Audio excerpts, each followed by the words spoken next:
ہم جیسی middle class لڑکیوں کے ماں باپ کے کندھے سے اگر انٹرفیئر کرنے پر سزائیں دے رہے ہیں اور یہاں میری بہن کا رشتہ طے کرا رہے ہیں. بیٹی کا بوجھ ہٹا دو نا تو وہ ساری زندگی اس کی پوجا کرتے ہیں. بہت ساری ڈیوٹیز اسائن کر لی ہیں، اب تو 4 سال تک اسے ٹائم نہیں ملنا.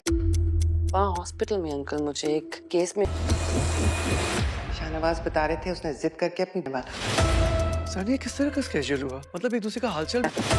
اب سمجھ آتا ہے ڈاکٹر سے کیوں شادی کرتے بھی پوچھنے سے گئے ہم لوگ. ہاں لیکن ڈاکٹر کا شیڈول یہی ہوتا ہے. ثانیہ کے سسرال والے کچھ عجیب طریقے سے اس کے وہ اپنے گھر کی ذمہ داریوں کے ساتھ ساتھ ہاسپٹل کی ذمہ داریاں دے رہے ہوتے ہیں کہ وہ اتنی زیادہ پریشان ہوتی ہے کہ وہ آخرکار ڈاکٹر شاہ نواز کو کیا بولے، کیونکہ ڈاکٹر شاہ نواز نے جان بوجھ کر اس کے ہاسپٹل میں ڈبل ڈیوٹی لگائی ہوتی ہے، اور اس کے ساتھ ساتھ ڈاکٹر شاہ نواز بہت زیادہ چالاکی کے ساتھ کام لے رہے ہوتے ہیں، کیونکہ وہ ثانیہ کے گھر والوں کے ساتھ اتنے اچھے میٹھے بنے ہوئے ہوتے ہیں کہ ثانیہ کے گھر والوں کو بھی یہی لگ رہا ہوتا ہے کہ ثانیہ میں ہی مسئلہ ہے، اور اس کے سسرال والے تو اتنے زیادہ اچھے ہیں کہ اس پر صدقے باری جاتے ہیں، اس کا خیال رکھتے ہیں، اور ثانیہ یہاں پر نقدری ہے. حالانکہ یہ اس کے سسر کی چال ہوتی ہے. وہ ثانیہ پر تو پورا دباؤ ڈال رہے ہوتے ہیں کہ اسے ایک گھریلو عورت بنا کے رکھیں، اس کی ساری محنت کریئر سب کچھ ایک سائڈ پہ رکھ کر اسے ایک